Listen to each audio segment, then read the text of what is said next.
Bismillahirrahmanirrahim. Assalamualaikum warahmatullahi wabarakatuh.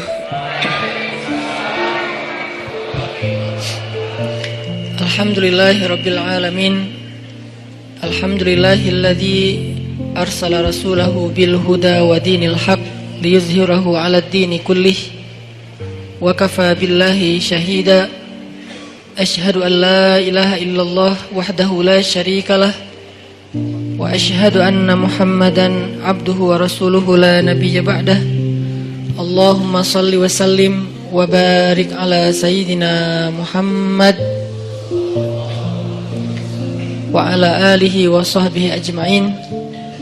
Rabbi shrah li sadri wa yassir li amri wahlul 'uqdatan min lisani yafqahu qawli.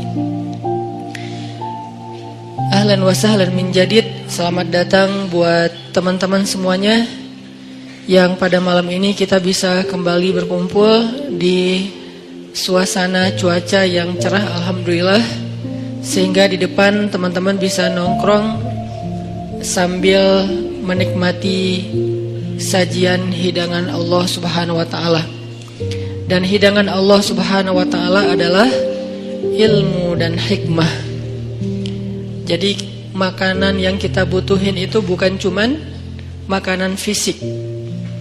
Gizi ataupun vitamin, nutrisi yang dibutuhin oleh seorang hamba itu bukan hanya nutrisi fisiknya berupa makanan, minuman, obat, herbal, sayur segala macam, tapi juga semua kita membutuhkan nutrisi hati. Lebih jelasnya lagi nutrisi iman. Karena yang menjadi lemah bukan hanya tenaga kita, tapi iman kita juga bisa menjadi lemah. Yang menjadi futur atau ngantuk bukan cuma mata kita, tapi basirah kita juga bisa menjadi ngantuk. Yang menjadi lupa bukan hanya akal kita, tetapi juga zikir kita juga bisa menjadi lupa. Makanya kita butuh nutrisi atau Maidatur Rahman, hidangan Allah Subhanahu wa taala yang berbentuk hikmah dan ilmu, sebagaimana kita butuh juga hidangan nutrisi untuk kebutuhan fisik kita. Walaupun memang kita nggak perlu nutrisi, nggak harus memberi nutrisi hati kita dalam bentuk kajian ilmu setiap hari 3 kali misalnya. Nggak harus sih, kalau bisa lebih bagus, tapi nggak harus. Karena nutrisi hati ini bisa kita dapetin bukan cuma dengan duduk dalam majelis ilmu, bukan hanya duduk di dalam tongkrongan hikmah, tapi juga bisa kita dapetin dengan tilawah Al-Quran. Kita juga bisa dapetin itu dengan zikir. Zikir sesuai dengan masalah kita. Karena zikir kalau nggak sesuai dengan masalah tetap berpahala, cuman kurang berasa. Kayak kita lagi nggak lagi haus, tapi minumnya bukan air putih, minumnya misalnya kayak kopi gitu ya. Kalau teh tawar masih mending lah. Haus tapi minumnya kopi atau minumnya minuman yang berwarna. Jadi kayak belum memenuhi dahaga haus kita. Padahal kita lagi haus. Kalau kita lagi kayak agak pusing, oke, minum kopi. Nggak semua juga sih ya. Itu mas saya. Kalau pusing ngopi misalnya. Kalau haus minum air putih. Kalau misalnya kayak lagi manja minum susu gitu. Kenapa Ustadz? Ya mungkin lagi kayak malas aja yang berat-berat gitu kan. Atau lebih manja lagi jus gitu kan ya. Nggak manja sih, itu sehat. Ya lah pokoknya. Yang jelas itu kan sesuai dengan kebutuhan kita.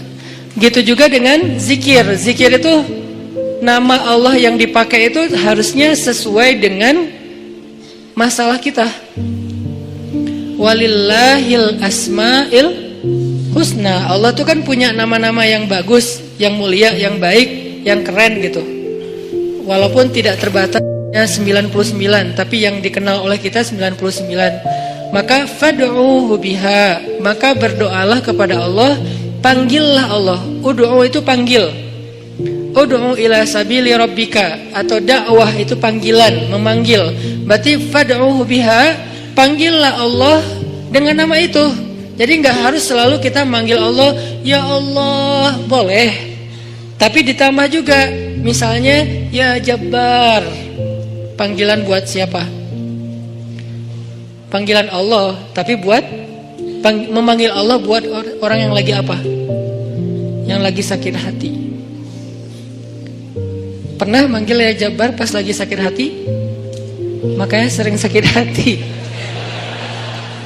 Jabbar itu panggilan untuk orang yang lagi sakit hati, habis dikecewain. Dikecewain oleh apa? Banyak lah, tergantung circle kehidupan kita ya.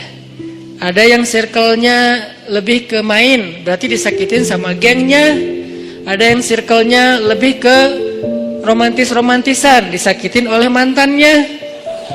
Ada yang circle hidupnya seputar masalah kerja, disakitin oleh vendornya, oleh partnernya, oleh teman bisnisnya. Soal circle family life kita disakiti oleh keluarga, anak, orang tua, pasangan, dan seterusnya, gitu kan? Yang jelas, ketika kita merasa disakitin, ketika kita merasa kayak dikecewain, panggillah Allah sebelum kita memanggil netizen.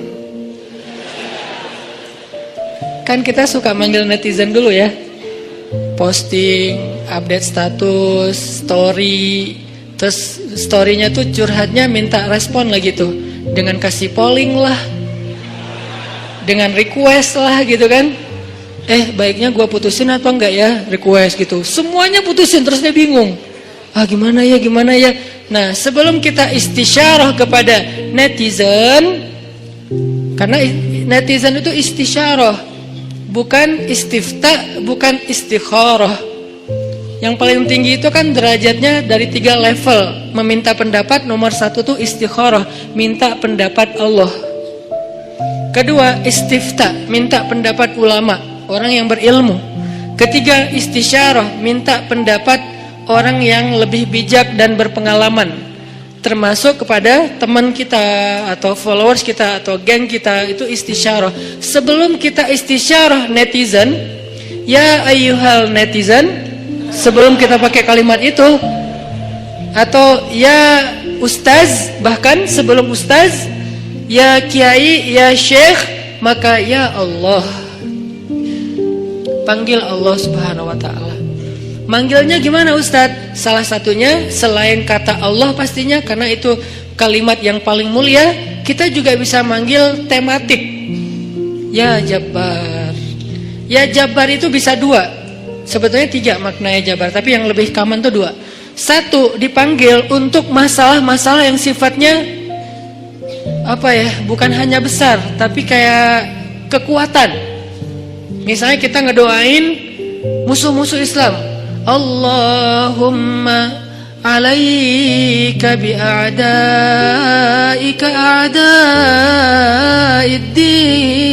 a'da'iddin. Allahumma alaika bil kuffar. Allahumma alaika biz zalimin. Ya Allah, kami serahkan kepadamu orang-orang zalim itu, gitu kan? Orang-orang zalim. Baru kita mengatakan ya Jabbar. Pasangannya biasanya ya Qahar. Ya Jabbar, ya Qahar. Arti Jabbar dalam konteks itu yang perkasa, yang memaksa. Ya Qahar, yang menaklukkan. Sehingga dipakailah kalimat Jabbar, Qahar, Aziz, kan kata-kata yang nama-nama yang apa? Yang perkasa gitu, untuk doa-doa yang sifatnya biasanya dipakainya dalam kondisi terzolimi. Ini doa-doa orang yang terzolimi. Kayaknya nggak perlu dihafal juga sih. Bukan nggak perlu dihafal, nggak perlu dipakai. Kenapa? Berharap kita tidak mendoakan orang yang zolim, kecuali yang dizolimi dalam urusan agama. Kalau dizolimi urusan pribadi sih, mending jangan mendoakan orang yang menzalimi. Kenapa? Rugi. Mending doain diri sendiri. Ketika kita punya kesempatan doa kita diijabah, jangan kasih doa itu untuk orang lain. Rugi, walaupun bentuknya mendoakan atas keburukan, tetap rugi. Mending kita pakai buat doain diri kita sendiri. Ya Allah, saya lagi dizalimin, mudah-mudahan. Nah gitu kan, berarti kan kita dapat kebaikan. Ya Jabbar, itu panggilan orang yang sedang sakit hati. Jadi satu artinya untuk orang yang lagi dizalimi, satu lagi untuk orang yang lagi hatinya kayak sedih, kayak disakitin. Gak sebesar zalim sih, cuman ya lumayan lah, bikin gak bisa tidur, bikin tumbuh jerawat gara-gara itu, gitu kan ya, karena stres. Terus bikin nambah uban, walaupun ada yang uban itu karena bijaksana. Ditutup. Jadi intinya adalah panggil Allah kalau kita lagi sakit hati dan dikecewain. Ya Allah, ya Jabbar. Salah satu doa minta disembuhkan kecewa dan sakit hati di dalam sholat adalah Rabbighfirli warhamni wajburni. Kalimat wajburni. Selama ini kita baca enggak? Kan? Tahu artinya? Hampir. Apa arti wajburni? Bukan paksa aku dong Allah, enggak. Padahal arti Jabbar juga yang memaksa kepada kehendaknya. Tapi kalimat wajburni, makna Jabbar di sini makna yang ketiga di antara tiga makna Jabbar, yaitu yang mengobati sakit hati.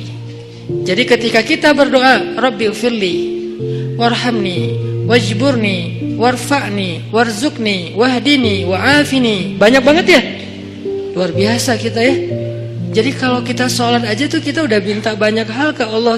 Makanya pas berdiri, pas duduk itu jangan buru-buru. Rabbi, Allahu Akbar. Apaan? Malaikat juga bingung. Rabbi apa?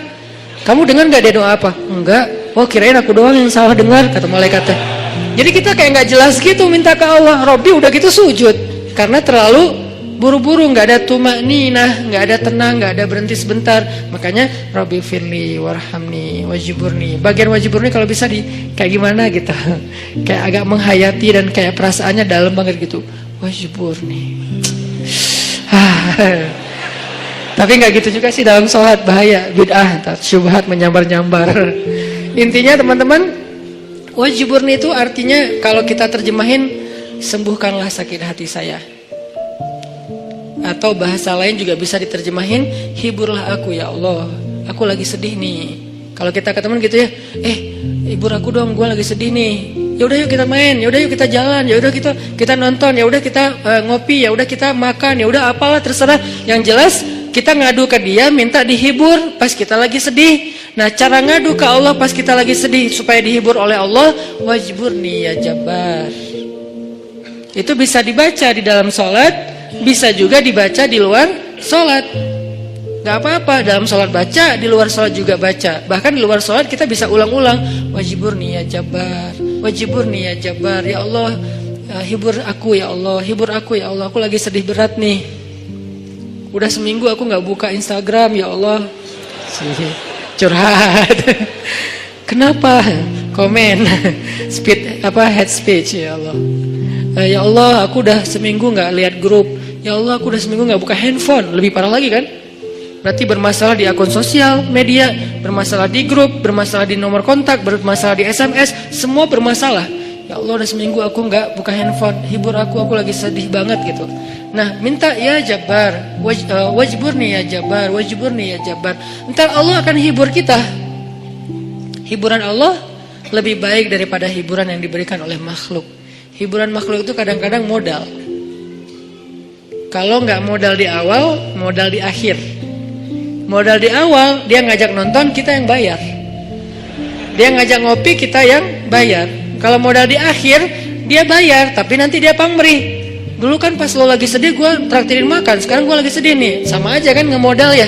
Kalau Allah yang ngehibur kita, itu nggak ada pamrihnya. Nggak ada modal di awal, nggak ada modal di akhir. Terus kenapa kita cepat dan begitu spontan minta hiburan dari makhluk, begitu spontan minta curhat kepada makhluk, begitu spontan manggil nama makhluk, tapi kurang spontan memanggil nama ya Jabbar, nama Allah Subhanahu Wa Taala. Ini kalau ngomongin kecewa, salah satu di antara Asmaullahil Husna, nama-nama Allah yang mulia itu adalah ya Jabbar. Sehingga kekecewaan itu jadi jalan buat kita untuk lebih akrab sama Allah. Kan kita tuh kayak, mungkin saya aja yang ngerasa gini, tapi banyak juga sih yang curhat kayak gitu. Kita tuh sering ngerasa akrab sama Allah tuh pas lagi ada masalah kan ya. Kalau lagi nggak ada masalah kayak kita tuh plain banget gitu hubungan sama Allah. Kayak misalnya hayya 'alas shalah biasa aja. Oh ya udah azan. Itu paling soleh tuh. Di bawahnya dikit, kok azan sih baru jam berapa? Di bawahnya dikit, kok azan sehari berapa kali sih, kok sering banget gua dengar. Padahal cuma 5 kali. Dia kayak berasa sering banget gitu dengan azan gitu kan ya. Paling soleh juga, oh udah azan gitu kan. Tapi kalau lagi ada masalah, kita tuh kayak apa? Kayak perasaannya tuh kayak ini banget. Sensitif banget dan akrab gitu sama Allah. Hayya 'alas shalah. Suara kakek-kakek juga berasa jadi suara vokalis jazz gitu. Si kakek-kakek kan agak-agak serak agak ala-ala rock gitu kan. Tapi kedengar ini suara azan merdu banget ya. Merdu apaan? Kakek-kakek yang biasanya enggak, gue dengernya kali ini dia merdu banget loh. Jangan-jangan dia lagi baper. Enggak, dia biasa aja. Kita yang lagi baper. Jadi apa yang kita dengar itu kayaknya tergantung perasaan kita. Pernah nggak dengar suara azan terus kayak sedih? Soalnya kasihan sama muazinnya gitu. Kok gitu ya azannya, kasihan ya? Kayaknya dia kayak nafasnya putus-putus gitu. Kalau tadi sih keren-keren sih. Yang tadi ikut challenge azan, hayya 'alas shalah, bagus lah. Tapi yang paling bagus emang azan itu habis diputusin. Itu tuh keren banget, baper tuh. Hayya 'alas shalah. Jadi dia kayak, kenapa sih lo giniin gua? Jadi tuh kayak lagi curhat banget gitu kan? Enggak, guyon. Intinya azan dengan hati, tilawah dengan hati. Kalau kita pakai hati dalam melantunkan ayat-ayat Allah, itulah sebaik-baik irama. Makanya kata Nabi, zayyinul Qur'an bi aswatikum, hiasilah Al-Qur'an dengan suara kalian. Tapi para sahabat nggak semuanya suaranya bagus. Terus gimana tuh? Sementara Nabi nyuruh menghiasi Al-Qur'an pakai suara. Kata para ulama, sebaik-baik hiasan dari suara kita itu adalah suara yang membaca Al-Qur'an dengan iman. Saya tuh qori, dari kecil tuh udah ikut musabakoh. Jadi udah kayak masalah olah vokal tuh kita dari kecil tuh udah sering, udah latihan serius sampai tingkat nasional, internasional. Jadi buat saya vokal itu kayak penting. Makanya kalau dengar orang misalnya kayak nyanyi kah atau dia tilawah kah, cukup satu vokal pendek aja udah ketahuan. Ini kayaknya nih kayak orang kayak blind audition ya. Kan yang blind audition tuh baru dengar, wah tuh keren gitu kan ya. Baru hahaha gitu, padahal belum kedengaran, tapi kok dia udah bisa nyimpulin, langsung dia pencet bahwa dia tuh ngelulusin gitu. Karena emang mungkin si jurinya ini udah punya ini banget, udah sensitif banget dengan suara. Nah, tapi saya sadar ternyata dalam membaca Al-Quran nomor 1 tuh bukan suara. Sekeren apapun suara orang, masih kalah dengan yang nomor 1-nya apa? Iman. Ada orang baca Qurannya sederhana, Alhamdulillahirabbil alamin, Ar-Rahmanir-Rahim. Itu tuh keren banget suaranya. Dibandingkan Alhamdulillahirabbil alamin. Kalau pamer gak berasa di hati yang dengar juga. Dan yang membaca juga, kok suara saya gak enak banget ya. Walaupun kita tetap butuh kayak media, sound, mic. Kalau saya kan, buat saya sound mic itu kayak fardu ain ya, usul, termasuk hal yang penting gitu kan. Sehingga kalau saya mau ini, pasti mic dulu yang dicek. Bukan apa-apa, bukan mau gaya-gayaan kayak tadi misalnya. Tiba-tiba mic monitor nyala karena belum di setel. Kalau mau dinyalain, setel dulu. Padahal sebelumnya kan mic luar, mic dalam nih yang dinyalain. Kalau mic dalam dari tempat imam, kedengarannya tuh kayak suara dari langit gitu. Kalau monitor kayak suara dari mulut saya gitu. Jadi berasa dengar suara sendiri kan agak enak ya. Nah, makanya awalnya pas saya istau sufufakum, itu istau sufufakum sebetulnya ada 2 fungsi. 1 lagi nyuruh ngerapiin soft, 2 lagi cek sound. Soft diluruskan dan dirapatkan. Kalau lama kayak Muzammil tadi, berarti pro banget tuh cek soundnya. Kita sholatnya adalah sholat yang terakhir, rapatkan soft dan segala macam. Berarti Muzammil pro banget ngelihat sound ini kayaknya gimana ya? Ini soundnya ada yang kayaknya di sana tuh ada yang ngadat deh, gaya banget ya. Artinya buat saya itu bukan gaya-gayaan teman-teman. buat saya itu penting. Kita nggak tahu ya, yang sholat di antara kita ini mungkin ada yang pertama datang buat sholat, pengen dia berkesan, sekali-kalinya datang langsung berkesan sehingga jatuh hati dengan masjid, jatuh hati dengan sholat. Karena sholat itu buat saya konser paling kolosal di muka bumi. Kenapa kolosal? Karena yang mengikuti, yang nonton sholat bukan cuma manusia, tapi malaikat, terutama salat subuh. Inna Qur'anal fajri kana mashhuda. Sesungguhnya performance imam di waktu subuh ketika sholat, itu terjemahan panjangnya ya, bahasa anak mudanya, tolong dimengerti. Bahasa anak mudanya, sesungguhnya performance imam di waktu subuh saat dia sholat, bahasa gampangnya, sesungguhnya bacaan imam di waktu subuh ketika sholat mashhuda, ditonton. Kalau bahasa terjemahan kakunya, disaksikan. Sama nggak tuh? Sama kan? Disaksikan, saksikanlah. Itu kan bahasa TV yang dulu, baheula ya. Kalau sekarang, nonton gitu kan ya. Jadi kayak ditonton. Siapa yang nonton? Bacaan imam, performance-nya imam ketika subuh, Allah, malaikat. Coba DWP sama Tomorrowland yang nonton siapa? Ya kita di YouTube. Enggak. Yang nonton adalah penonton manusia, orang-orang yang belum dapat hidayah. Begitu si DJ-nya masuk, jreng, disuruh left, disuruh right gitu kan ya? Left, right kan gitu kan? Sholat gitu, Allahu Akbar, kan lebih keren. Kenapa kita di sholat nggak serapi left right-nya konser Tomorrowland? Padahal mereka yang nyuruhnya DJ, kita yang nyuruhnya imam. Karena soundnya nggak kedengaran ke belakang. Jangan suuzon sama makmum ya. Emang nggak kedengaran. Imamnya udah 2 rakaat, makmumnya baru takbir. Kirain tadi imamnya kayaknya ini belum siap deh, jangan-jangan batal wudu dulu, ya udah kita tungguin. Padahal imamnya udah 2 rakaat. Kenapa makmumnya telat?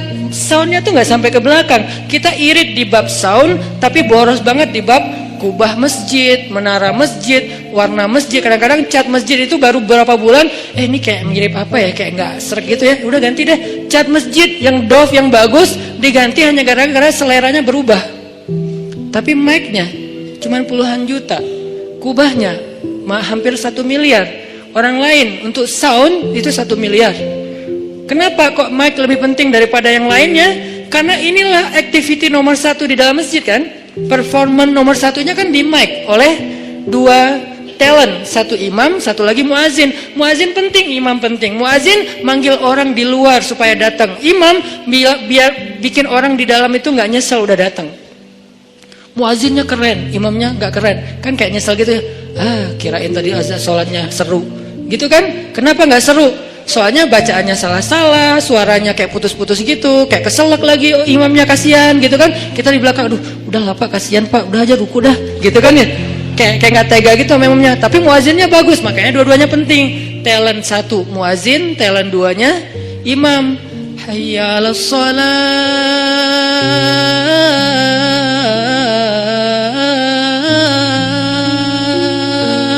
Orang dengar sedih ya.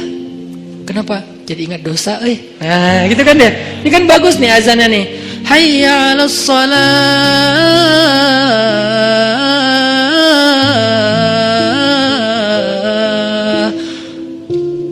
Surga tuh kayaknya indah juga ya dengar suara mah. Baru dengar suara, panggilan belum. Salamun salam. Ya ayyuhal mu'minun, ya ibadallah, panggilan malaikat. Kan suara malaikat pastinya keren ya. Nggak ada yang fales dong, malaikat. Masa malaikat fales? Udahlah gua aja yang manggil. Kenapa? Lo suaranya fales kata malaikat. Kan nggak mungkin kan? Panggilan yauma yunadil munadi mim makanin qarib. Hari ketika malaikat memanggil manusia dari tempat yang dekat. Tahukah kita apa tempat yang dekat? Tempat yang dekat itu adalah Masjid Al-Aqsa. Hari ketika malaikat berdiri di titik Masjid Al-Aqsa sekarang, memanggil seantero padang mahsyar, halummu ilayya, kumpul kalian semuanya di sini, kata malaikat. Jadi azan yang keren itu azan yang mengingatkan orang kepada dosa, azan yang mengingatkan orang kepada akhirat, dan itu nggak bisa kalau nggak pakai hati. Nggak perlu ngeluarin 100% vokal, cukup 60%-nya aja.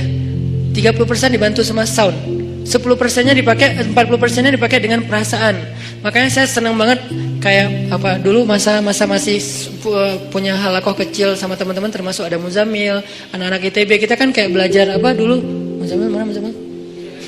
Oh ada belajar makomat sama dulu sebelum ada pemuda hijrah, makomat sama belajar azan.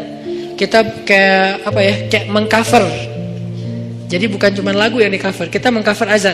Cover azan Masjidil Haram Dagriri. Dagriri itu azannya tuh menurut saya azan of the year. 2018 azan terbaik itu nanti cari di YouTube, azannya Hamdi Ad-Dagriri kalau nggak salah namanya. Nanti azannya Al-Aqsa. Azan Al-Aqsa itu kayak lagi curhat. Al-Aqsa itu udah dirampas, kami itu teraniaya, kemana kalian wahai kaum muslimin gitu. Seolah-olah tuh kayak manggil kita gitu. Dari irama-irama yang dipilih kan.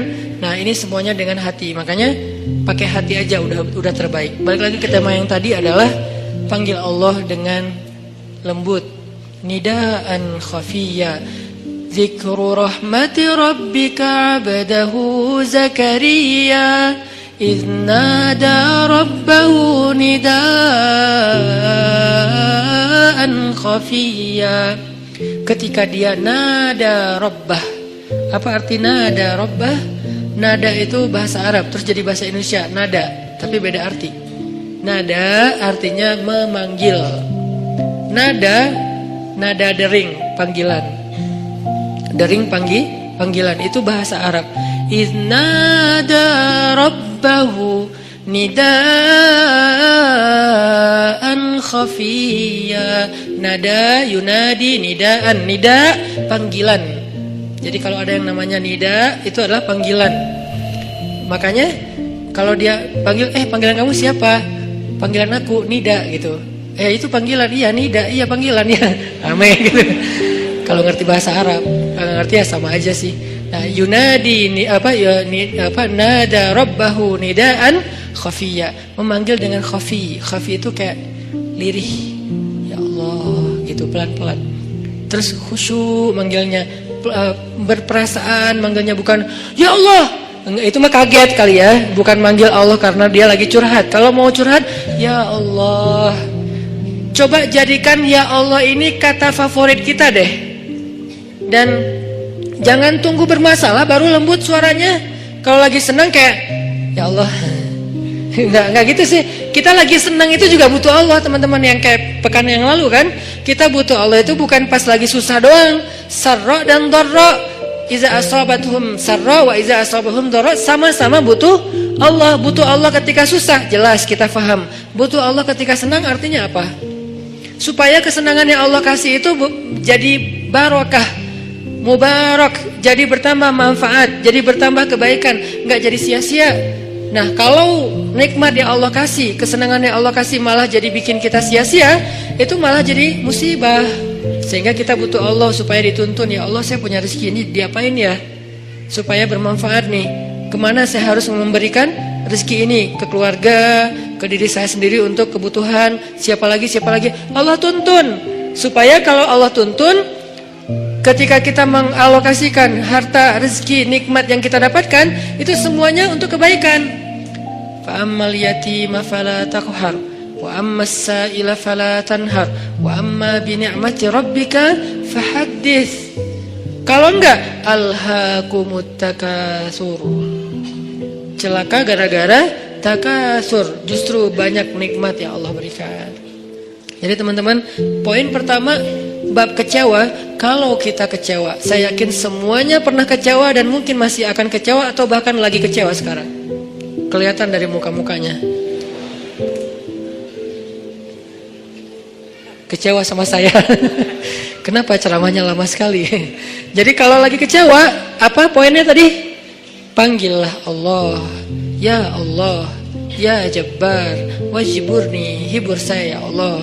Hibur saya, hibur hati saya ya Allah. Gimana cara Allah menghibur hati kita? Allah menghibur hati kita itu dengan diberikan wajilat qulubuhum. Allah menghibur hati kita dengan dijadikan liyazdadu imanan ma'a imanihim. Allah menghibur hati kita dengan dijadikan apa?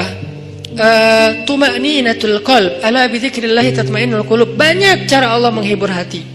Apakah Nabi pernah sedih atau kecewa? Kecewa pernah, sedih pernah di Al-Quran, direkam. Terus cara Allah menghibur hati Nabi yang lagi sedih atau kecewa gimana? Ya ayyuhal muzammil qumil laila illa qalila nisfahu awil qus minhu qalila أو زد عليه ورتل القرآن ترتيلا إن ناشئة الليل هي أشد وطئا وأقوم قيلا. Allah panggil Nabi ketika lagi sedih dan tidur. Ya ayyuhal muzammil. Ini dua kondisi Nabi lagi tidur dan dipanggil Allah. Satu, ya ayyuhal muddathir. Satu lagi, ya ayyuhal muzammil. Tidur kenapa Nabi? Bukan tidur, tertidur. Gara-gara capek seharian berdakwah dan capek seharian dibully. Dibully di mana-mana, pergi ke pasar, dibully di pasar, pergi ke tempat pertemuan, dibully di tempat pertemuan, pergi di sepanjang jalan, dibully di sepanjang jalan, pergi ke rumah keluarga besarnya, ke tetangganya, ke pamannya, ke sepupunya, dibully oleh tetangga dan keluarga besarnya. Kemanapun beliau pergi, beliau dibully, dihead, dihina, dicela seharian dari pagi. Satu kota Mekah ngebully beliau. Ada yang mengatakan beliau itu penyihir, ada yang mengatakan beliau itu pembohong, ada yang mengatakan beliau itu tercela. Muzammam, nama aslinya Muhammad, artinya terpuji, tapi diplesetin jadi Muzammam, artinya tercela. Atau orang salib dulu, pas perang salib menamakannya dengan istilah Muhammad. Apa Muhammad?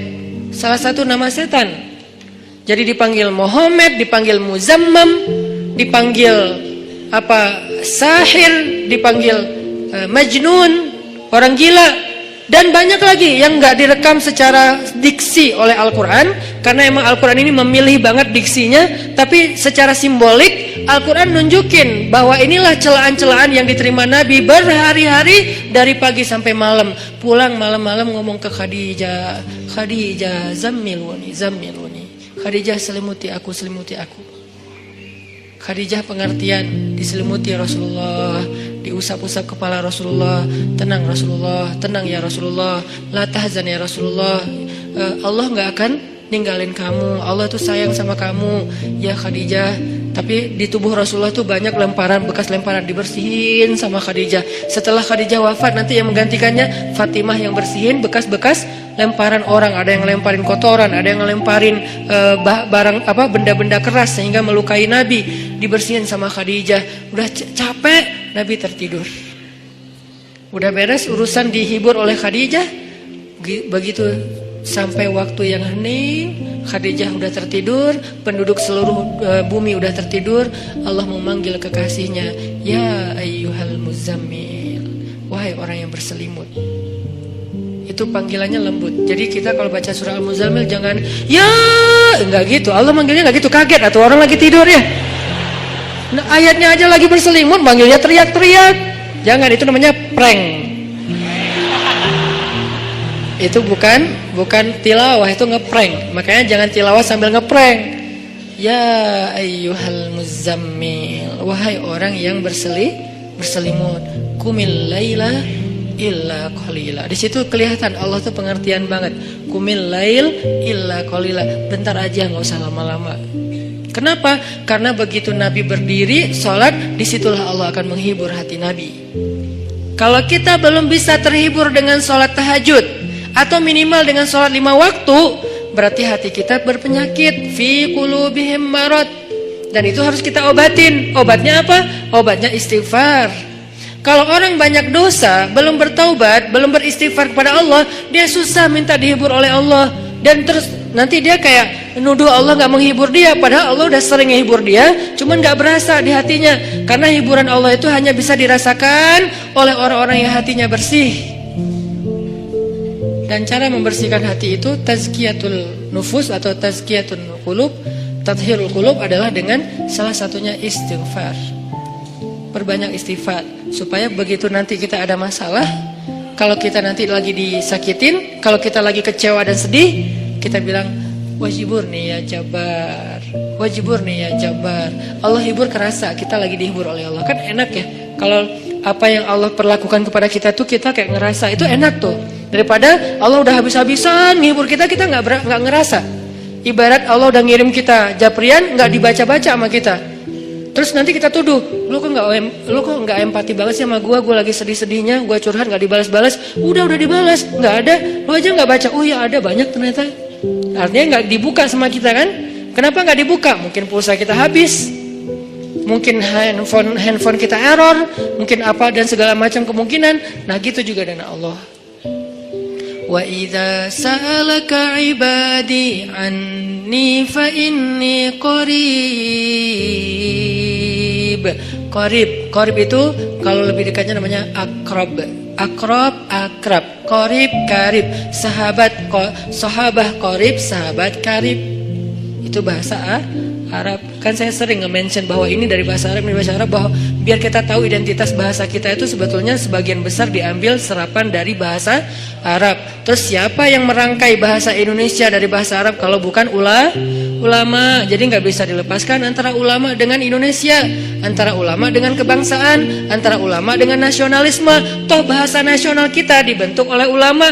Buktinya serapannya 90% itu bahasa Arab. Sebagiannya benar terjemahannya, sebagiannya keliru, tapi tetap aja bahasa Arab. Makanya kenapa saya sering mention itu bukan mau apa di Arab-Arabin biar gaya, biar kelihatan ustadz gitu, enggak. Kalau mau kelihatan Arab banget saya banyakin Arab memang itu mah. Ini enggak lagi kayak gitu.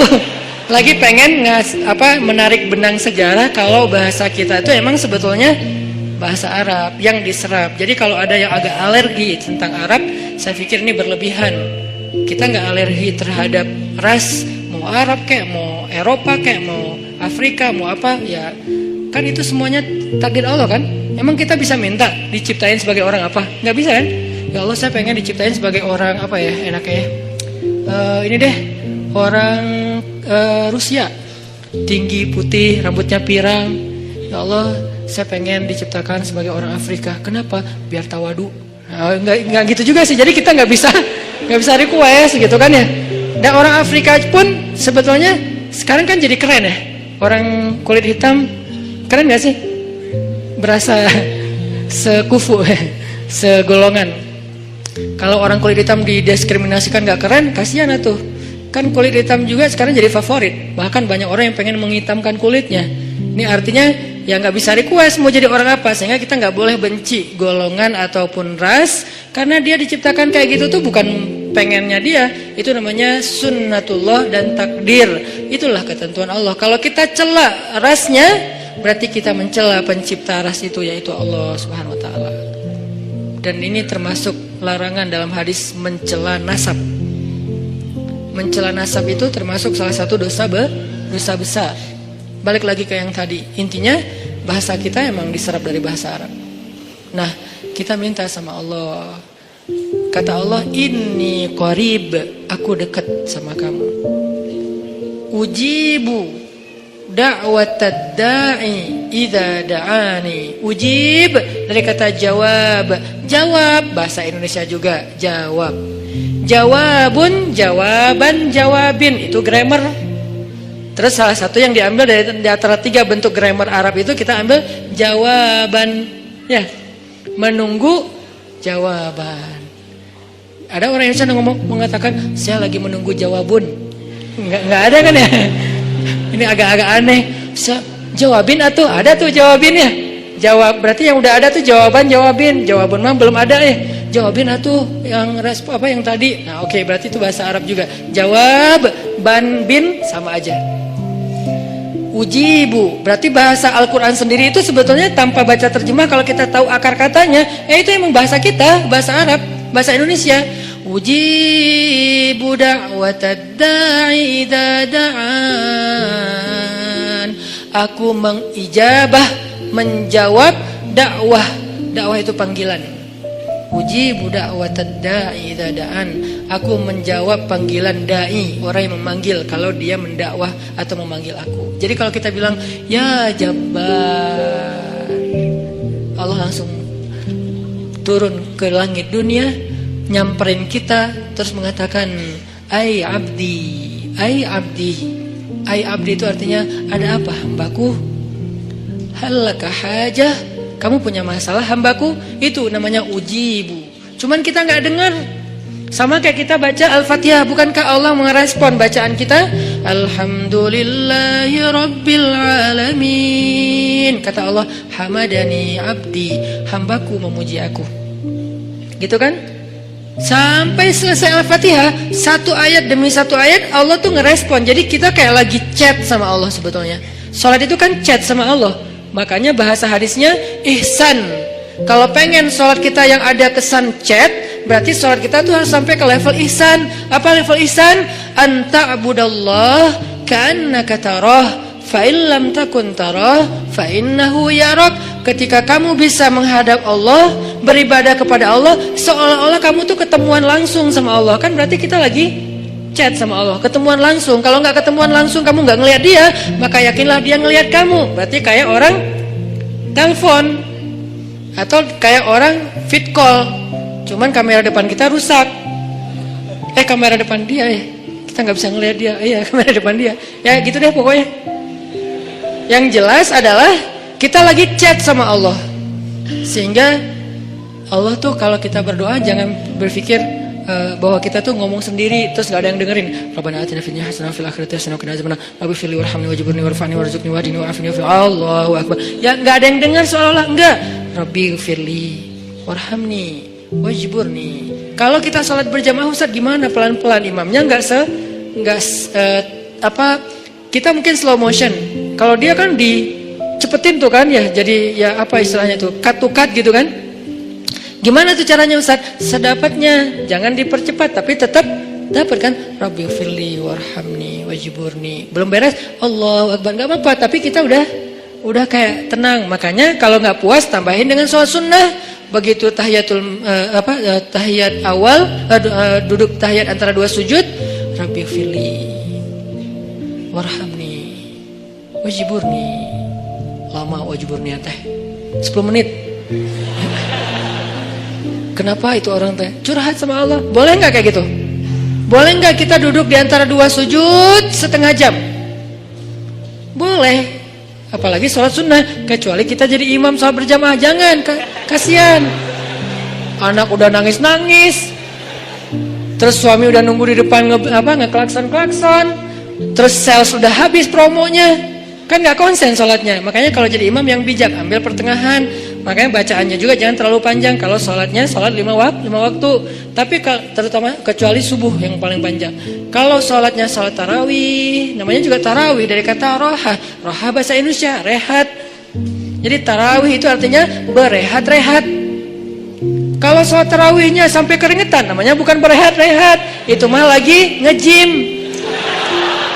Tarawih keringetan, harusnya kan tarawih itu kan tadi keringetan terus gara-gara tarawih jadi nggak keringetan ya. Itu kayak apa ya? Kayak bukan pemanasan, pendinginan. Gitu deh pokoknya. Jadi tarawih itu Allahu Akbar. Wah, mulai istirahat nih. Kalau ada yang ngomong, pengen istirahat, kenapa? Habis tarawih. Ini aneh. Tarawih itu kan istirahat. Kenapa kita istirahat habis istirahat? Ada dua kemungkinan. Satu, kita tarawihnya nggak benar. Kedua, imamnya yang mungkin terlalu buru-buru. Tapi di Indonesia kalau imamnya nggak buru-buru, nggak jadi ngehit. Biar imamnya paling ngehit, ratingnya tinggi, harus yang cepat. Makanya saya pernah kayak balapan gitu tarawih. Saya di masjid satu, yang satu lagi masjid sebelah. Takbir bareng, Allahu Akbar, Allahu Akbar. Oke, kita start bareng nih. Begitu saya waladhdallin, di sana assalamualaikum. Wah. Kalah saya pakai 150 cc, dia pakai 1200 cc. Ya iyalah, nggak akan kekejar. Nah, tapi yang sana lebih banyak jamaahnya, di sini dikit. Kenapa? Di sini karena yang mungkin itu pengen istirahat dengan sholat. Kalau di sana pengen cepetan istirahat dari sholat. Beda kan ya? Nah, balik lagi. Kita bacanya tenang. Boleh wajiburni, warfa'ni, warzukni, wahdini, wa'afini, wa'fu anni. Allahu Akbar. Sujud lebih lama lagi. Karena sujud itu lebih freestyle. Freestyle doanya, bukan freestyle bentuknya. Masa sujud mau gini terus? Ya enggak sih. Freestyle doanya. Maksudnya freestyle doa tuh boleh baca doa apa aja selama itu kebaikan. Misalnya kita doa Abu Bakar, Allahumma ja'al fi qalbi nuran, wa fi sam'i nuran, wa fi basari nuran, wa an yamini nuran, wa an shimali nuran, wa amami nuran, wa khalfi wa min warai nuran, wa min tahti nuran, wa min fawqi nuran. Itu kan doa Abu Bakar kan? Boleh. Apakah itu doa dibaca Rasul? Enggak, Abu Bakar yang baca doa itu. Jadi Abu Bakar bid'ah? Enggak lah. Doa itu ibadah mutlak, ibadah bebas. Sehingga karena dia bebas, kita boleh membaca doa bukan hanya yang diajarkan Rasul, tapi doa yang diajarkan Rasul pun itu yang terbaik pastinya. Cuman yang nggak diajarkan Rasul boleh. Ada kasus yang di zaman Rasul nggak ada, tapi di zaman kita ada. Salah satunya yang sering saya ulang-ulang apa? Mendoakan anak yang lagi ujian nasional. Ada nggak doa dari Rasul anak ujian nasional? Dan di zaman Nabi, anak-anak Nabi nggak ada ujian nasional. Ya Allah, Fatimah lagi ujian nasional. Nggak ada kan ya? Sehingga kita nggak bisa niru. Terus boleh nggak kita ngedoain anak kita lagi ujian nasional sementara Nabi nggak ada contohnya? Boleh, itu nggak disebut bid'ah. Nggak selalu yang nggak dilakukan Nabi itu dianggap. Makanya jangan nanya apa dalilnya doa itu. Ya, yang penting nggak melanggar sunnah Nabi. Nah, sunnah Nabi dalam doa itu adalah menutup aurat, bacaannya yang benar, jangan maksa, jangan marah-marah sama Allah. Ya Allah, pokoknya nih yang terakhir kali nih saya doa nih. Yang nggak bisa gitu. Doanya yang baik gitu kan. Kalau mendoakan yang buruk balik lagi kepada kita sendiri. Nah, ini namanya doa. Makanya pas sujud kita bisa doanya Abu Bakar. Bisa doanya Muaz bin Jabal. Allahumma a'inni ala dzikrika wa syukrika wa husni ibadatik. Bisa doanya Bilal. Bilal. Allahumma inni as'aluka ridhaka wal jannah wa a'udzubika min sakhatika wan nar. Itu doanya Bilal. Tiga-tiganya ini bukan doanya Nabi. Yang satu Abu Bakar yang apa? Yang membuatnya. Yang kedua siapa tadi? Muaz. Yang ketiga adalah Bilal. Dan tiga-tiganya Nabi tahu dan Nabi membolehkan. Enggak langsung Nabi, kan enggak ada saya suruh. Kenapa kamu baca yang enggak pernah saya contohin? Enggak, karena emang ibadah doa itu ibadah mutlak. Sehingga kita bisa doa, ya Allah, saya sih lupa namanya, tapi saya udah nge-follow dia. Soalnya akunnya nama palsu, tapi saya tahu kok nama dia yang saya pernah hafal kok nama dia yang asli. Ya Allah, pengen kalau bisa saya pengen jadikan dia sebagai imam saya. Kalau nggak dia pun yang mirip-mirip gitu. Nah, di dalam sholat gimana caranya? Ya jangan di dalam sholat sih, susah ngomongnya. Kalau bahasa Indonesia kan nggak boleh dalam sholat kan. Kalau di dalam sholat tetap harus bahasa Arab. Kalau bisa jangan bahasa Arab yang dikarang-karang sendiri, malah salah. Allahumma ansur alaina, itu bahaya. Allahumma ansur itu artinya apa? Ya Allah, tolonglah. Tapi kalimat berikutnya ada unsurna wansur alaina, itu beda. Unsurna, ya Allah tolong kami. Unsur alaina, ya Allah tolong orang lain untuk menghancurkan kami. Cuman beda Allah doang.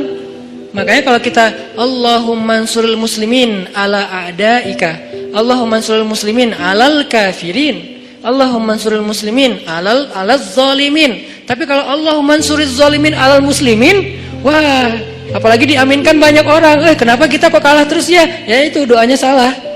Makanya kalau bahasa Arab mah lebih baik jangan dikarang sendiri. Mending kita hafal. Cari di Google boleh, tapi harus jelas websitenya. Jangan-jangan di Google kan semua orang bisa nulis kan ya. Kadang-kadang dari Facebook juga ada di Google, kita klik ternyata itu kayak dia lagi curhat gitu, sok-sok pakai bahasa Arab. Ternyata isinya mantra. Kan bahasa mantra juga kayak bahasa Arab kan, keriting-keriting gitu kan. Nah, intinya teman-teman minta sama Allah pas kita lagi duduk di antara dua sujud, pas kita lagi sujud. Poin 1, kalau lagi dikecewain. Poin 2, kalau kita dikecewain, kecewa, sedih. Kadang-kadang gak harus dikecewain orang, kecewa sendiri, gak jelas. Tiba-tiba kecewa weh, tiba-tiba kayak sedih aja. Pernah gak sih sedih tapi gak ada sebab? Wah serentak Itu tuh gimana tuh? Tiba-tiba kayak hari ini, kok saya gak tahu gak kenapa? hati kita itu diusik sama setan. Setan tuh emang senang ngusik hati. Dia tuh nggak ngusik fisik kita kecuali sesekali. Kayak misalnya ada guna-guna itu kan fisik kan. Tapi yang sering banget dailynya dia tuh ngusik hati. Yuwaswisu fi sudurin nas. Yuwaswis itu continuous present tense. Jadi continuous terus-terusan. Fi'lul mudhari kalau bahasa Arab. Yuwaswisu terus menerus. Fi sudurin nas di dalam hati atau dada manusia. Jadi setiap hari itu dia kayak ngusik kita. Lo bete dong, sedih atuh, marah dong, apa gitu. Dia kayak nyuruh emosi kita untuk kayak gitu-gitu. Sehingga kita ada hari nggak ada yang bikin masalah, tapi kita kayak sedih. Nah dalam keadaan kayak gitu, ada trigger kecil aja meledakan. Nah gimana ngobatinnya? Tadi satu doa. Kedua,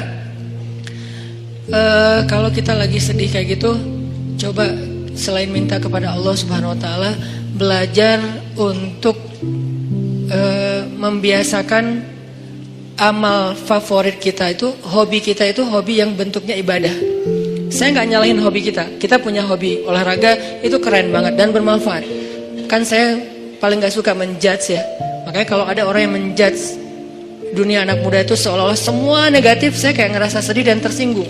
Kenapa kesannya everything comes with youth is a sin gitu, seolah-olah gaul jadi dosa. Apalagi nongkrong jadi sia-sia, apalagi olahraga, seni-seni anak muda semuanya kesannya negatif, seolah-olah nggak ada baiknya gitu anak muda. Kan nggak gitu kan? Data kan sahabat Nabi semuanya sebagian besarnya anak muda dengan model culture-nya mereka. Jadi saya nggak setuju kalau semua tentang anak muda itu dianggap negatif, sehingga kita nggak mau menjudge. Olahraga bagus dan nggak ada istilah olahraga sunnah. Semua olahraga itu selama tidak melanggar syariat ya sunnah. Karena olahraga itu satu untuk kesehatan. 2 untuk kebugaran, sehat, bugar artinya fisiknya bagus. 3 untuk silaturahim, olahraga. Makanya ada Nabi main dengan para sahabat itu tujuannya bukan hanya main-main tapi bermanfaat. Bermanfaatnya apa? Jadi mengikat ukhuwah. Kadang-kadang kita butuh ketawa untuk ukhuwah, bukan hanya butuh tausiah. Sama-sama butuh, tapi yang balance. Makanya Ali mengatakan rawihul qulub. Rawihu itu dari kata rehat. Rehatkan, istirahatkan hati kalian, karena hati itu bisa bosan sebagaimana fisik juga bisa bosan. Nuruddin Zinki, salah satu tokoh favorit saya di Aleppo, Suriah. Dia gurunya Salahuddin Al-Ayyubi.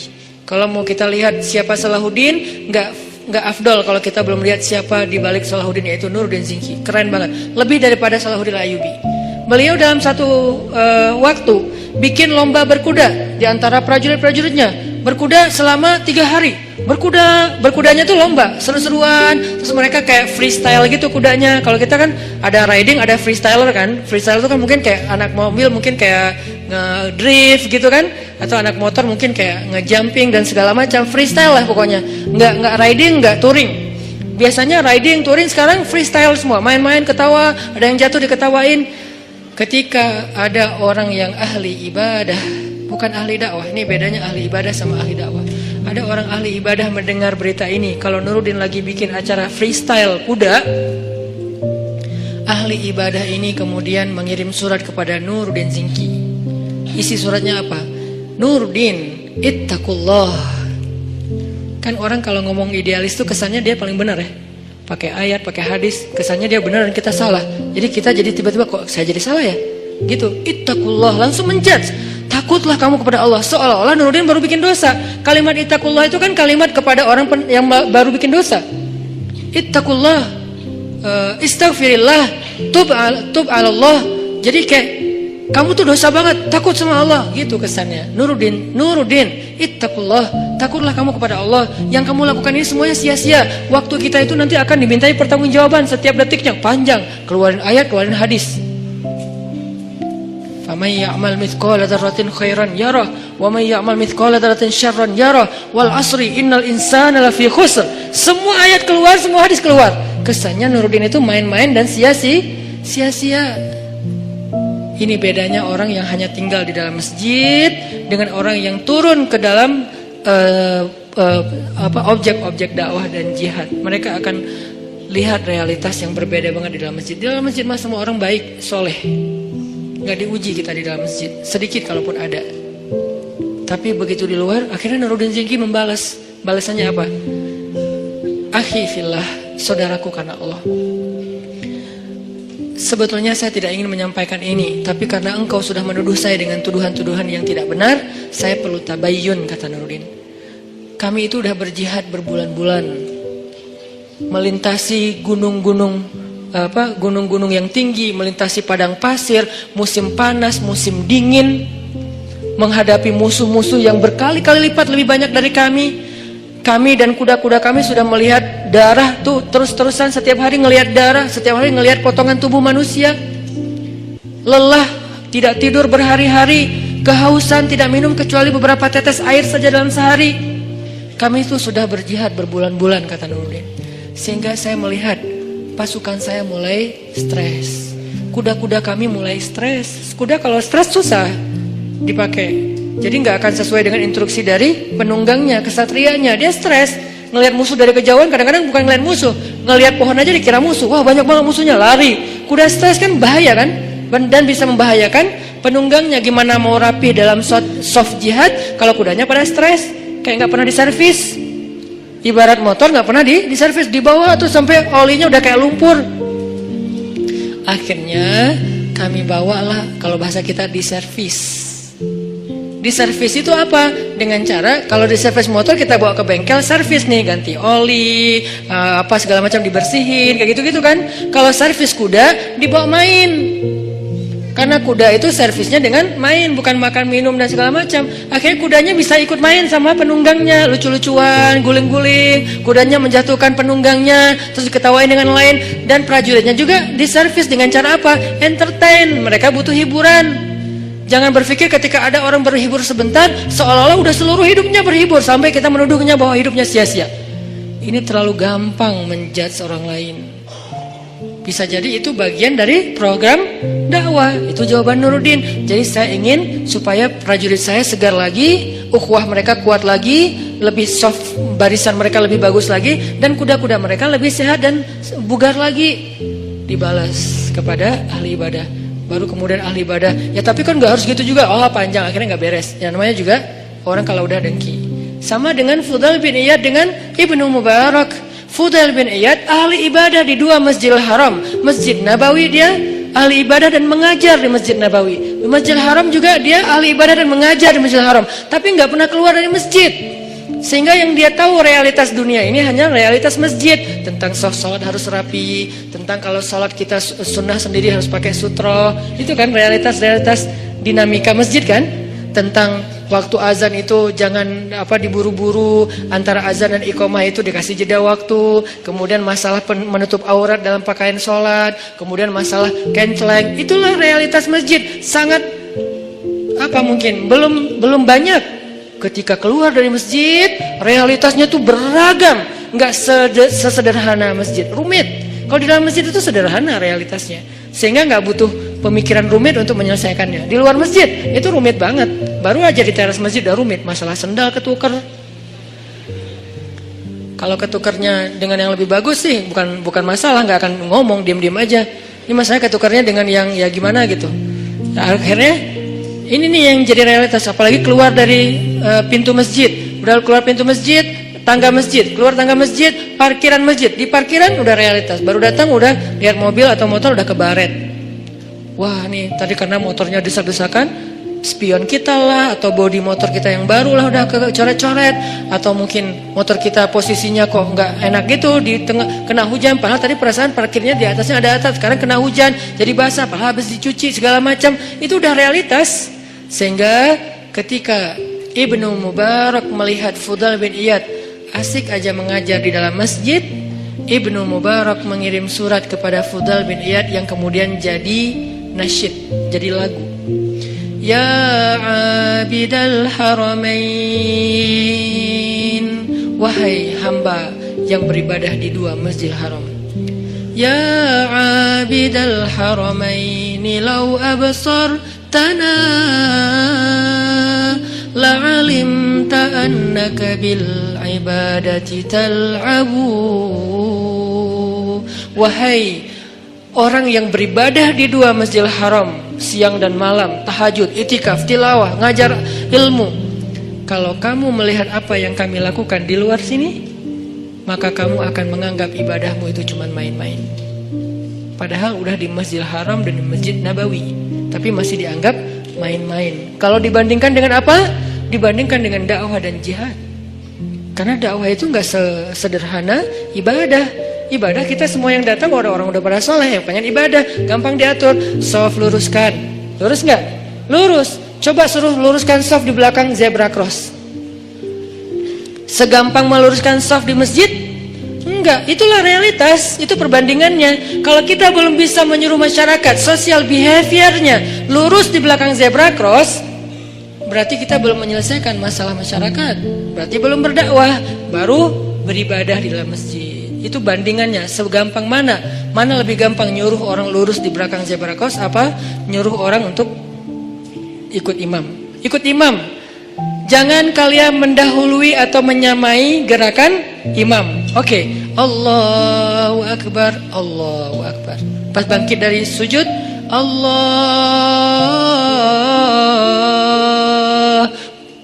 Bacaan imam itu panjang dan makmumnya belum yang benar ya, belum bergerak dari sujud, masih nungguin sampai bar baru dia bar, beres bahasa Jawa.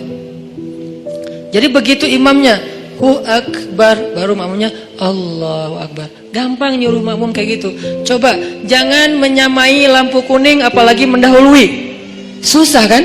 Di traffic light kuning, merah, hijau. Jangan mendahului lampu kuning. Kalau merah mungkin agak gampang. Kuning aja. Di sana udah merah kan, ketahuan tuh ada kayak pantulan cahaya kan ya. Kalau di sana merah kan, di sini nggak langsung hijau kan?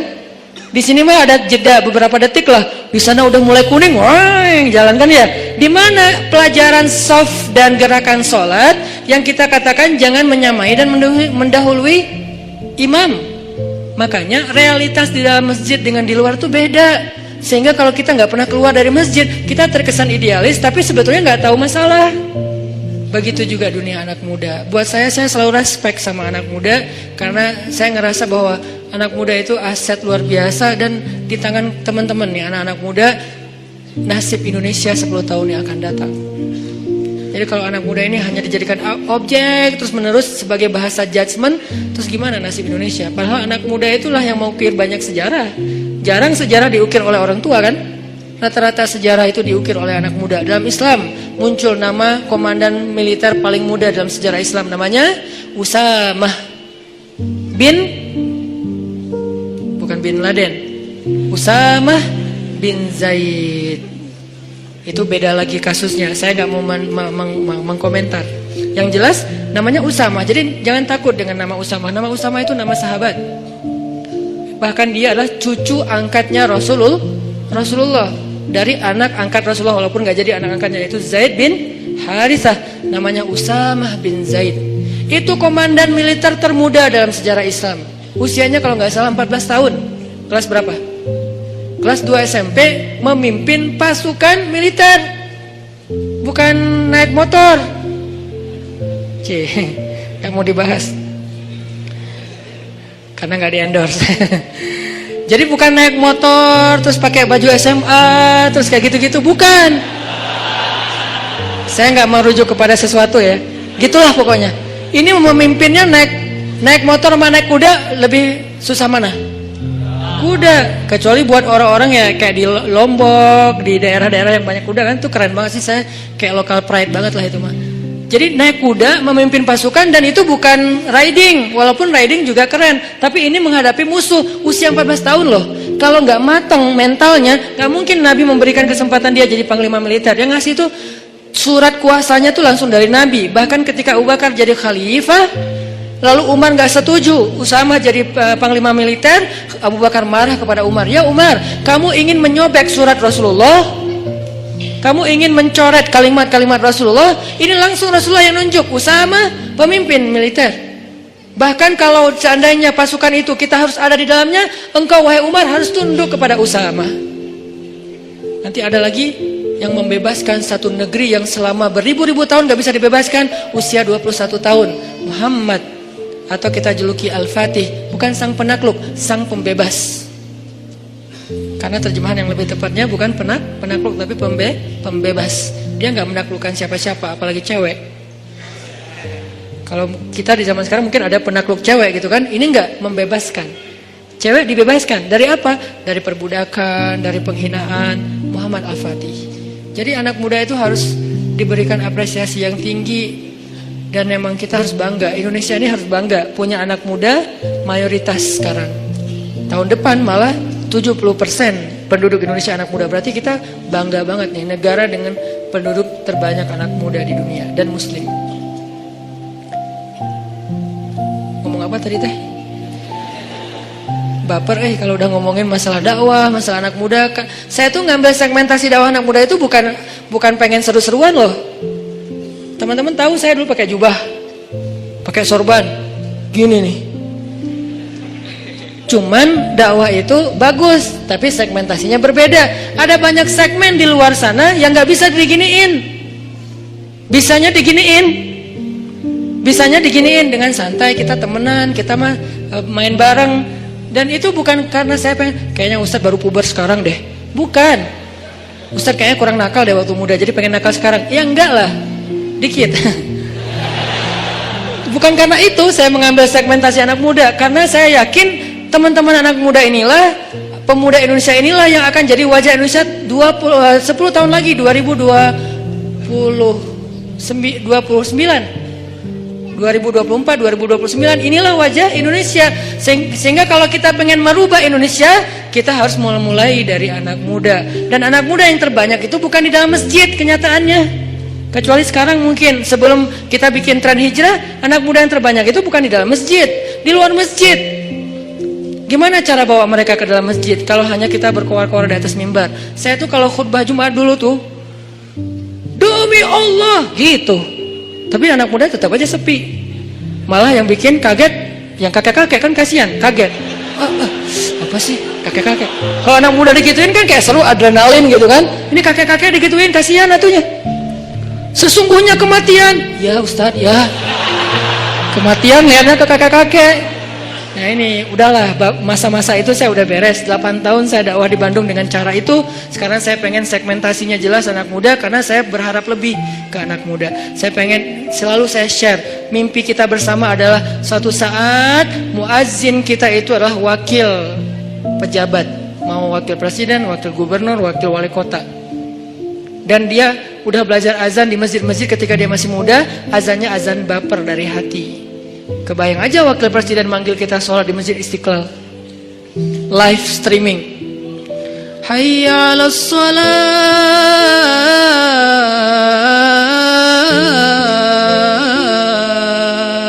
Siapa itu?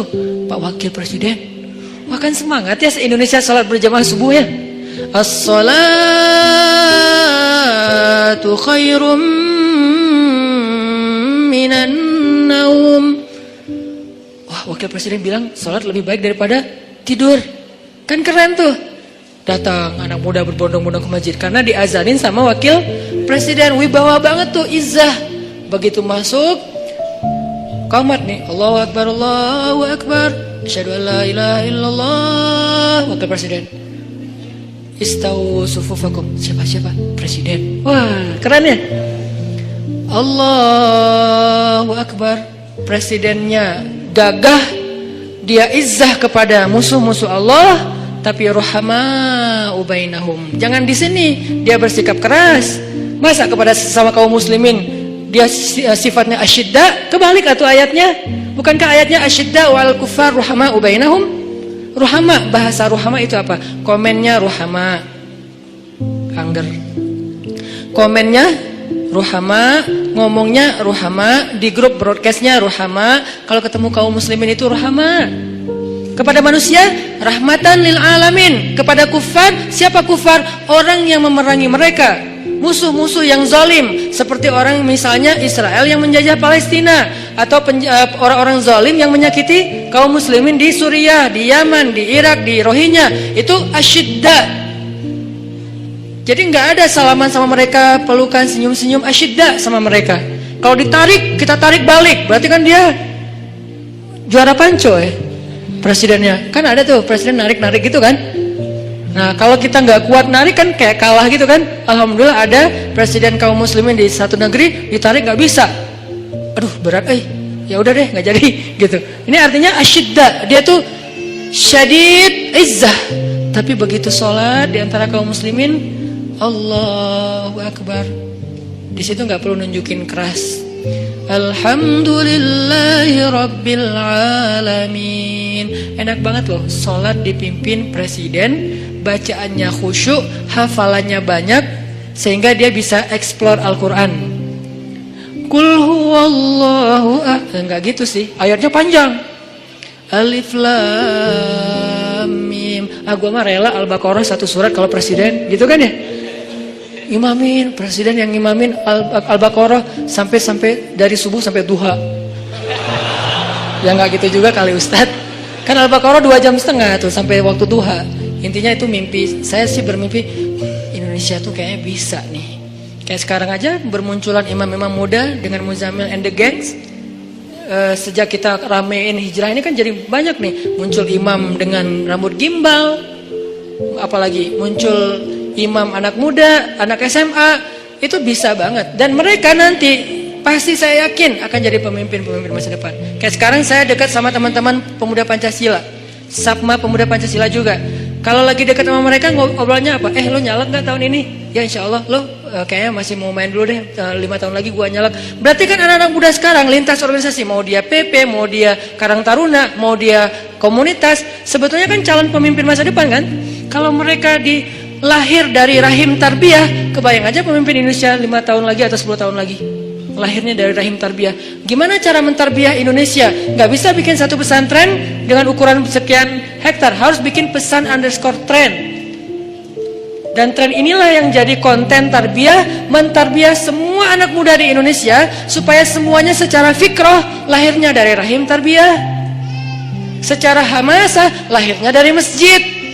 Secara rahmah lahirnya untuk kemanusiaan. Itu harapan kita. Itu tuh mimpi saya. Kenapa saya mengambil segmentasi anak muda? Itu bukan main-main. Jadi kalau saya tulis banyak main banyak manfaat, itu hasil renungan dan emang tujuannya main di sini tuh silaturahim, main di sini tuh touring, main di sini tuh olahraga. So, apa yang salah dengan itu? Yuk kita sama-sama kita ramein dakwah anak muda ini. Kenapa? Ini penting untuk 5 tahun 10 tahun lagi Indonesia. Kalau enggak kebayang, karena anak muda ini efek perbaikannya hebat, efek perusakannya juga yang nggak kalah hebat. Kalau orang tua ada di tengah-tengah aman. Jadi rusak ya gitu, baiknya juga ya gitu. Kalau anak muda baiknya keren banget, kalau dia jadi rusak juga innalillah banget. Makanya balik lagi kepada tema tadi, kecewa. Walaupun agak-agak gak nyambung sih, nggak apa-apa lah ya. Nanti diedit baru masukin YouTube. Kecewa. Poin yang kedua itu adalah cari satu hobi. Tadi mau ngomongin itu sebetulnya. Cari satu hobi yang bukan hanya entertain. Walaupun boleh. Saya juga hobi entertain ada. Hobi kan harus nggak harus satu kan. Entertain ada hobinya. Olahraga ada. Hangout jalan ada. Tapi selain ini bagus semuanya. Tapi tambahin satu lagi, hobi ibadah. Ibadah tuh harus jadi hobi. Biar apa? Biar kita tuh bisa enjoy. Ambil aja salah satu deh, nggak usah banyak-banyak. Saya nggak minta teman-teman tahajud 11 rakaat 1 juz, nggak. Tilawah 1 hari 1 juz, nggak. Ambil yang paling ringan dulu deh, tapi jadiin hobi. Misalnya sholat duha atau sholat mutlak. Sholat mutlak kan lebih bebas lagi nih, kapan aja. Jadi pokoknya agak-agak nganggur dikit, sholat Allahu Akbar. Itu kalau sholat tanpa ada jadwal, bukan karena waktunya sholat, kita tuh kadang-kadang kesannya lebih free ride loh. Free ride-nya apa? Kayak nggak ada beban. Kan free ride tuh nggak terbeban dengan GoPro, nggak terbeban dengan 360, nggak terbeban dengan kamera, nggak terbeban dengan tele, kan gitu kan? Karena dia kayak gua mah pengen main aja, jadi nggak pakai bawa tim pencitraan. Dia mau ke gunung, nggak bawa tim kamera, dia di laut nggak bawa tim kamera, dia loncat dari tebing nggak muncul juga, nggak ada yang ngamerain, biasa aja. Namanya free riders. Bisa nggak kita ibadah tuh selain emang udah ada waktunya muqayyad, ada yang free ride. Free ride tuh mutlak, bebas, sholat aja, nggak ada yang nyuruh, nggak ada yang maksa sholat. Itu kalau jadi hobi teman-teman, sebanyak mungkin sholat sunnah mutlak. Itu akan jadi obat ketika kita kecewa. Tapi itu nggak bisa pas kecewa baru dilakuin. Harus dibiasain dulu dari sekarang. Begitu nanti kecewa, itu jadi akan kayak kita kecewa ngopi, sedih nongkrong, sedih nonton, sedih ketemu teman, sedih main. Sekarang sedih sholat. Baru nanti berlaku ayat ya ayyuhalladzina amanu sta'inu bis-sabri was-shalah. Mintalah pertolongan Allah dengan sholat salah satunya. Itu nggak bisa kalau nggak dimulai dilatih, dijadikan habit dan hobi. Siap insyaallah? Ya, mudah-mudahan anak muda yang ada di masjid ini, yang ada di kota ini kota inspirasi banget di seluruh Indonesia, yang ada di negeri ini negeri yang mudah-mudahan kita berbaik sangka. Negeri yang disebut oleh Nabi di akhir zaman akan datang kemenangan Islam dari timur, dan timur yang paling timur itu adalah, kalau paling barat Maghrib, kalau paling timur itu Maroko, yang paling timur itu Maroke. Paling barat itu Maroko, bahasa Arabnya Maghrib. Paling timur itu Maroke, bahasa Arabnya Masyrik. Berarti kalau di sana Maghribnya udah beres dengan banyak cerita, yang belum giliran peradaban itu cuman Masyrik, Maroke, dan itu adanya di Indonesia. Mudah-mudahan anak muda inilah yang nanti akan menemani Imam Mahdi membebaskan Palestina. Saya punya azam secara pribadi, saya bisa aja datang ke Palestina sekarang untuk bikin traveling, umroh atau apalah, atau datang sendiri juga insya Allah bisa ke Palestina. Saya kenapa nggak mau? Saya udah datang ke Masjidil Haram berkali-kali, Masjid Nabawi pastinya. Kenapa Palestina nggak? Saya punya azam, saya kalau mau datang ke sana tuh jangan melancong.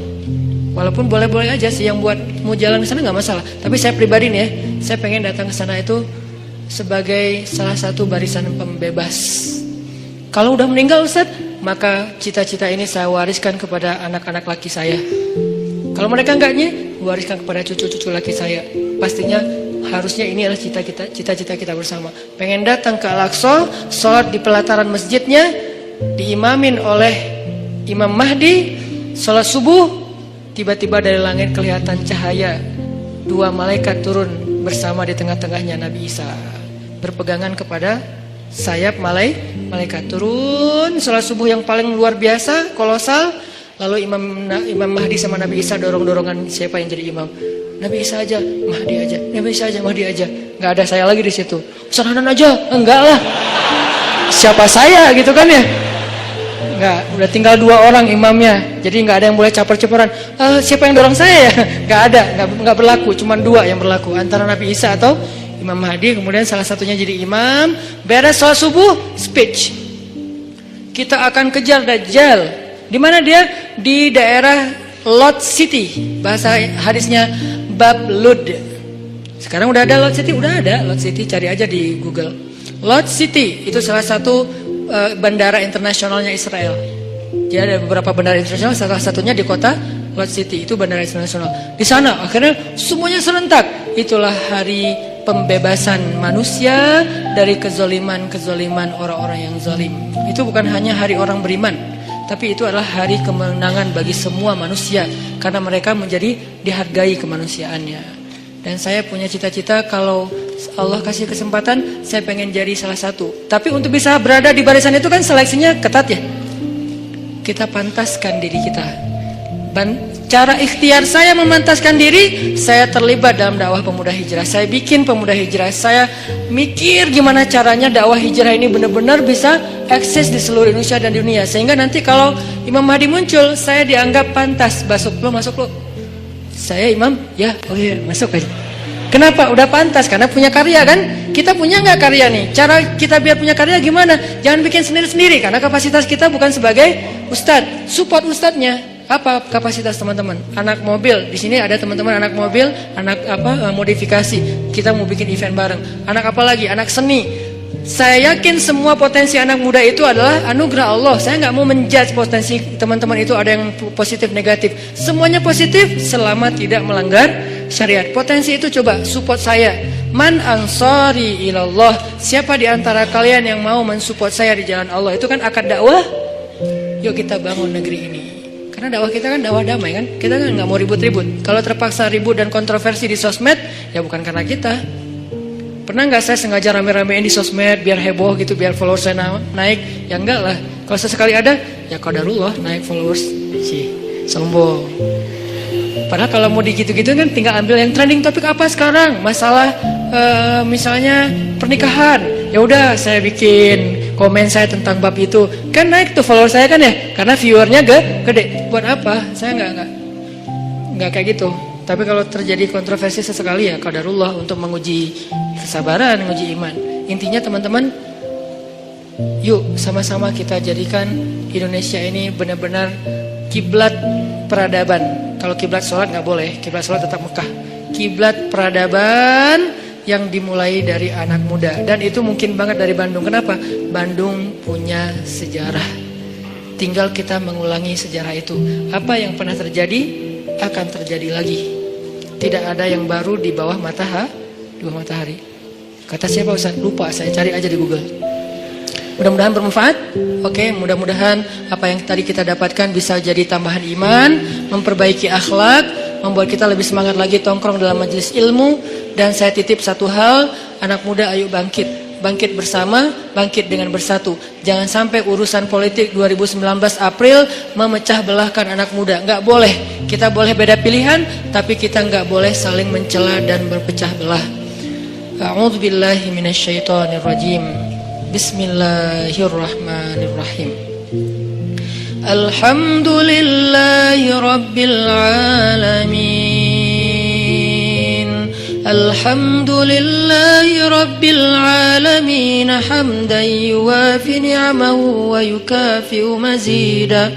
Ya Rabbana lakal hamdu kama yanbaghi li jalali wajhikal karim, li jalali wajhikal karim wa 'azimi sultanik. Allahumma antas salam wa minkas salam wa ilaika ya'udus salam. فحينا بالسلام وأدخلنا الجنة دار السلام. تباركت ربنا وتعاليت يا ذا الجلال والإكرام. اللهم صل وسلم وبارك على سيدنا محمد وعلى آله وصحبه أجمعين.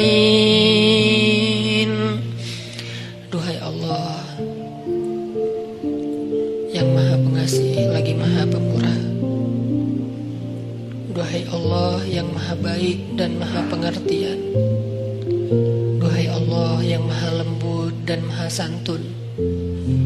Duhai Allah yang maha mengetahui dan maha bijaksana. Inilah kami hamba-hambamu ya Allah, datang ke sini untuk berpasrah kepadamu ya Allah.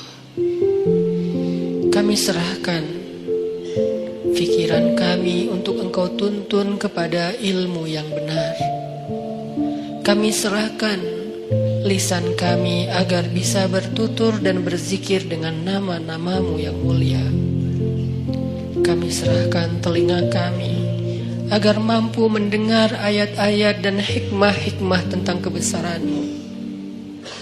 Kami serahkan tangan kami agar mampu bermanfaat dan memberi sesuatu yang bisa menyelesaikan urusan hamba-hamba-Mu. Kami serahkan kaki kami agar mampu melangkah berjalan menuju rumah-Mu dan tempat-tempat yang Engkau ridhai. Kami serahkan hati kami ya Allah, agar hanya yakin kepadamu, agar Engkau penuhi hati itu dengan cinta terhadap akhirat melebihi terhadap dunia, agar Engkau jadikan hati itu bergetar ketika namamu disebutkan, agar hati itu merasa menyesal terhadap dosa-dosa di masa lalu, agar hati itu dipenuhi dengan iman. Kami serahkan hidup kami agar Engkau tuntun kepada takdir-takdir baik yang Engkau putuskan untuk kami. Kami percaya ya Allah, Engkau tidak pernah menginginkan keburukan untuk hamba-Mu. Engkau tidak pernah sengaja memberikan musibah kepada hamba-Mu. Engkau tidak pernah sengaja menyakiti hamba-Mu. Engkau tidak pernah sengaja membalas hamba-Mu dengan kemurkaan-Mu. Karena kami yakin rahmat-Mu mendahului marah-Mu, kasih sayang-Mu mendahului amarah-Mu, sifat kasihan-Mu mendahului murka-Mu. Engkau tidak mungkin marah kepada hamba-Mu sebelum Engkau sayang kepada dia. Engkau tidak mungkin murka kepada hamba-Mu sebelum Engkau kasihan kepada dia. Engkau tidak mungkin mengambil nikmat dari hamba-Mu sebelum Engkau berlimpahi dia, ya Allah. Karena sesungguhnya rahmat-Mu lebih luas daripada kemarahan-Mu. Kami berserah kepadamu, ya Allah. Kami serahkan diri kami, hidup kami, jiwa kami hanya kepadamu, ya Allah. Tuntun kami ke arah yang Engkau kehendaki. Kami pasrah, kami ikut, ya Allah. Karena kami yakin Engkau tidak mengarahkan dan menuntun hamba-Mu kecuali kepada kebaikan di dunia dan akhirat bagi kami. Kami pasrah, ya Allah, terhadap keputusan-keputusan-Mu tentang sekolah kami, tentang kuliah kami, tentang pekerjaan kami, tentang usaha kami, tentang pertemanan kami, tentang perasaan cinta kami, tentang hubungan kami dengan seseorang yang istimewa bagi kami, tentang keluarga kami, tentang segala sesuatu tentang kami pasrah kepada-Mu. Tuntun kemanapun Engkau kehendaki, ya Allah, karena kami yakin semuanya baik. Tidak ada yang datang dari-Mu kecuali kebaikan, ya Allah. Inilah kami hamba-hamba-Mu, datang belajar di sini untuk bisa benar-benar istislam dan tawakal kepada-Mu. Benar-benar menjadi hamba yang inna salati wa nusuki wa mahyaya wa mamati lillah. Benar-benar ingin belajar iyyaka na'budu wa iyyaka nasta'in. Benar-benar ingin belajar menjadi hamba yang wa ma khalaqtul jinna wal insa illa liya'budun. Bimbing kami, ya Allah, agar kami bisa menjadi seperti itu. Jangan biarkan ada satu detik dalam hidup kami yang berjalan tanpa ada nama-Mu. Jangan biarkan satu detik pun dalam hidup kami, dalam waktu kami habiskan bukan karena-Mu. Jangan biarkan sejengkal tanah kami berjalan kecuali berjalan ke arah-Mu. Jangan biarkan satu pun ide yang kami pikirkan kecuali tentang kebesaran-Mu. Jangan biarkan satu rasa kami rasakan di dalam dada kecuali kagum kepada-Mu. Tuntun kami, ya Allah. Ajarkan kami, ya Allah. Kami sudah pasrah. Kami lelah dengan hidup pilihan kami sendiri selama ini, ya Allah. Selama ini kami memilih adegan hidup kami, arah hidup kami sendiri. Kami tidak mau tahu tentang arahan dari-Mu. Kami tidak mau membaca ayat-Mu. Kami tidak mau mendengar nasihat dari orang-orang yang berdakwah di jalan-Mu. Kami tidak mau membaca hadis-hadis Nabi-Mu. Kami tidak mau tahu tentang-Mu, ya Allah.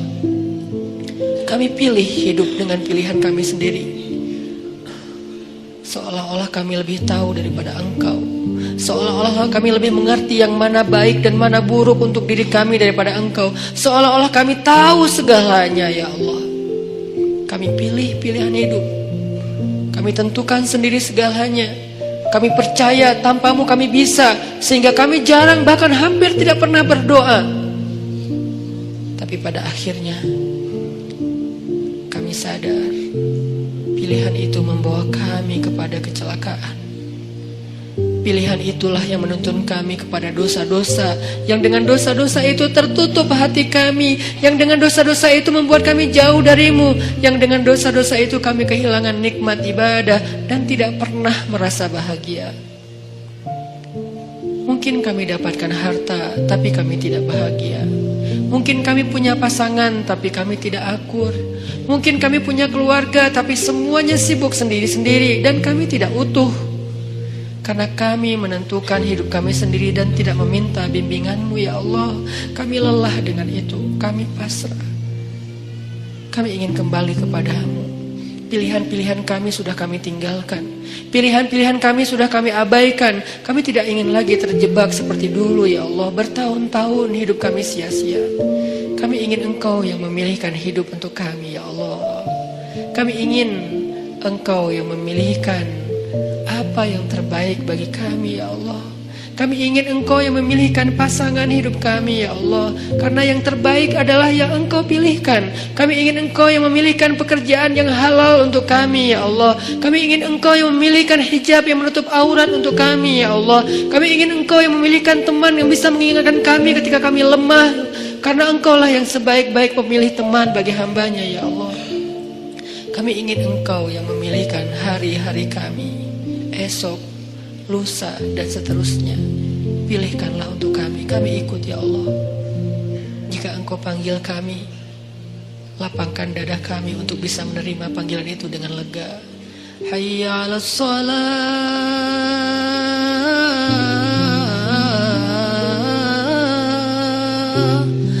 Ya Allah, jangan biarkan kami mendengar suara itu dengan marah. Jangan biarkan kami mendengar suara itu dengan terbeban. Kami ingin merasakan nikmatnya mendengar suara azan. Kami ingin merasakan hati kami bergetar ketika mendengar namamu disebutkan. Kami ingin merasakan panggilan itu adalah panggilan terindah, senandung terindah yang pernah kami dengar. Jangan biarkan ada satupun senandung, irama, lagu apapun yang lebih indah bagi kami daripada suara azan, ya Allah. Ya, kami berhibur dengan lagu-lagu.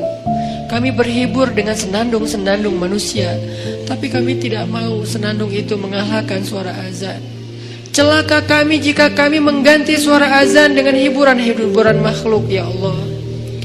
Itu hanyalah kesenangan sesaat. Tetapi hiburlah kami dengan suara azan dan bacaan Al-Quran. La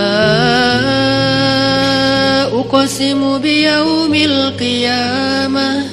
Hibur kami dengan ayat itu, ya Allah. Fabi ayyi ala'i rabbikuma tukadziban. Hibur kami dengan ayat itu, ya Allah. Ya ayyuhalladzina amanu, beri kami kemampuan untuk merasakan panggilan itu, ya Allah. Seolah-olah Engkau memanggil kami secara pribadi. Jangan biarkan kami berpikir bahwa panggilan itu bukan untuk kami. Lalu siapa kami jika bukan orang beriman? Kenapa kami ketika dipanggil ya ayyuhalladzina amanu tidak merasa? Ketika dipanggil ya ayyuhal kafirun kami tersinggung. Apakah kami benar-benar kufur kepadamu? Kenapa kami lebih terkesan dengan kalimat ya ayyuhal kafirun daripada ya ayyuhalladzina amanu? Apakah selama ini kami kufur kepadamu, ya Allah? Bimbing kami, ya Allah. Kami berazam setiap pekan untuk selalu hadir dalam majelis ilmu ini, ya Allah. Dan kami berazam perlahan-perlahan kami ingin mendukung dakwah agamamu, ya Allah. Kami ingin melihat negeri ini di mana agamamu tegak di dalamnya. Karena tegaknya agamamu adalah tegaknya kemanusiaan. Menangnya agamamu adalah menangnya kemanusiaan. Karena tidak ada kezaliman di dalam agama ini, ya Allah.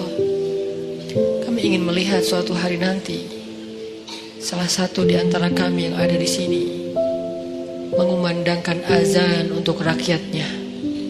Salah satu di antara kami yang ada di sini mengimami sholat untuk rakyatnya. Sebagai kepala negara, kepala daerah, atau pemerintah kota, atau pemimpin di dalam lingkungannya. Duhai Allah, wujudkan harapan-harapan kami. Karena Engkaulah satu-satunya yang mewujudkan harapan. Menangkan kami atas orang-orang yang zalim. Karena kemenangan orang yang beriman adalah kemenangan rahmatan lil alamin. Rabbana atina fid dunya hasanah wa fil akhirati hasanah wa qina adzabannar. Subhanakallahumma wa bihamdika asyhadu an la ilaha illa anta astaghfiruka wa atubu ilaik. Terima kasih buat teman-teman semuanya. Barakallahu fikum. Wassalamualaikum warahmatullahi wabarakatuh.